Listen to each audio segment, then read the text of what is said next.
Presiden Pak Prabowo Subianto ini sempat memanggil juga Satgas Benar. Hilirisasi dan Ketahanan Energi. Apa pesan khusus yang disampaikan oleh Pak Presiden? Sebetulnya dari mulai awal Maret sampai hari ini sudah ada rapat dengan Presiden itu sekitar 4-5 kali. Kami dari tim Satgas itu setidaknya 2 kali memberikan presentasi langsung tentang inisiasi proyek yang hendak direkomendasikan. Presiden sudah menyetujui 18 proyek yang telah dikaji oleh Satgas. Nah, kajian ini sampai kepada pra-FS, feasibility study. Jadi sudah ada beberapa analisis terkait dengan kelayakan ekonomi, analisis lingkungan, sosial, dan banyak yang lainnya, termasuk potensi penyerapan tenaga kerja, kemudian penghematan impor, potensi untuk mendapatkan devisa dari ekspor ke luar negeri, dan seterusnya. Terdiri dari proyek yang terkait dengan bidang migas, kemudian minerba, pertanian, dan perikanan. Itu yang disetujui oleh Bapak Presiden pada pekan lalu. Dan intinya Bapak Presiden menyampaikan agar ini bisa dikawal dengan baik, dilaksanakan secepatnya. Presiden ingin memastikan bahwa proyek-proyek ini menjadi bagian dari pengembalian kedaulatan ekonomi nasional. Baik. Ini bagian dari kekuatan bangsa untuk meningkatkan kemandirian ekonomi. Oke, baik. Ini tapi mungkin ketika kita breakdown lagi lebih dalam berkaitan dengan 18 proyek ini, begitu ya. Salah satu proyek yang disebutkan ini berkaitan dengan baterai kendaraan listrik. Tadi Anda juga menyampaikan ada beberapa di sektor-sektor lainnya juga. Mungkin bisa dielaborasi lagi lebih jauh, Pak Rani, seperti apa? Saya ingin menyampaikan beberapa data ini terlebih dahulu ya. Soal ketahanan energi. Kita sampai hari ini itu ketahanan energi kita, khususnya BBM itu 20 hari.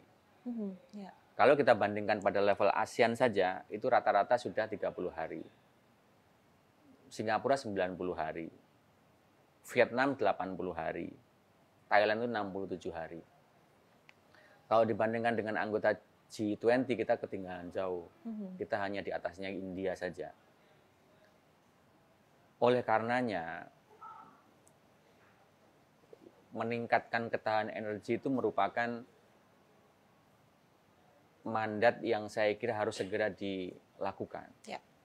Sudah sekian lama tidak ada langkah-langkah yang dilakukan untuk meningkatkan ketahanan energi. Ini makanya di dalam proposal yang kita bikin selama sekitar 3 bulan ini itu salah satunya adalah kita ingin membangun oil storage tank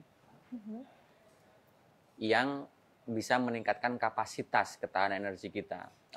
Minimal dari 20 hari itu bisa naik ke 50 hari. Itu minimal gitu ya. Kemudian refinery juga. Kita membangun refinery terakhir itu tahun 96-97. Sudah hampir 30 tahun. Padahal konsumsi minyak selama 30 tahun terakhir ini terus meningkat setiap tahunnya. Gitu. Nah, jangan sampai kita terus tergantung dari negara lain. Di samping sekarang kita di luar refinery juga meningkatkan lifting minyak. Kan kemarin pekan lalu sudah diumumkan ada kenaikan 20.000 barel juga. Nanti bulan Juli ada tambahan lagi, kalau tidak salah ada 30.000 barel yang baru gitu ya. Nah, itu antara lain investasi yang dilakukan khususnya oleh Kementerian ESDM untuk bisa meningkatkan lifting minyak. Itu di migasnya. Di minerbanya ada cukup banyak industri yang ada di tengah-tengah antara hulu dan hilir yang masih kosong. Dan selama ini kita melakukan impor. Contohnya, Pak? Contohnya misalnya stainless steel.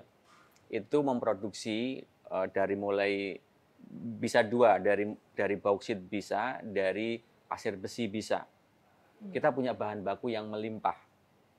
Tapi belum cukup banyak pabrik yang meneruskan hal itu. Contoh lain di bauksit adalah aluminium. Kita hanya memproduksi sekitar 250.000 sampai 270.000 ton tiap tahun. Kebutuhan kita 1 juta sekitar itu. Masih kurang banyak. Kita punya bauksit yang banyak, tapi belum banyak yang diteruskan ke alumina. Dari alumina kita bikin ke aluminium. Aluminanya kita selama ini impor. Jadi kita ingin menambah alumina, kita ingin menambah aluminiumnya. Makanya kita sodorkan ini menjadi salah satu inisiatif proyek tadi itu. Sehingga yang pertama, pasar dalam negeri bisa kita tutup, bisa kita penuhi, nilai tambahnya itu muncul. Dan yang kedua, kita penghematan impor, menghemat devisa tadi itu. Itu beberapa contoh untuk kasusnya di Minerba. Di luar itu juga masih ada di perikanan, misalnya garam. Kita impor setiap tahun sekitar 2,8 juta ton garam industri. Nah, kita mau tutup itu. Kemudian karagenan yang mengolah rumput laut.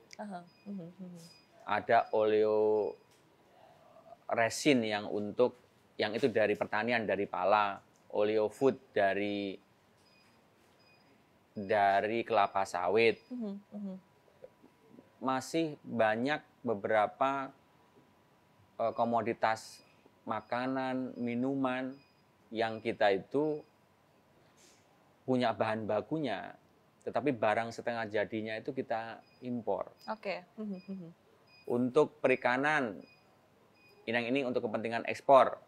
Kita punya pasar yang besar di internasional seperti file tilapia. Ini kita dorong karena kita punya potensi yang sangat besar. Satu lagi yang saya lupa, kembali ke migas.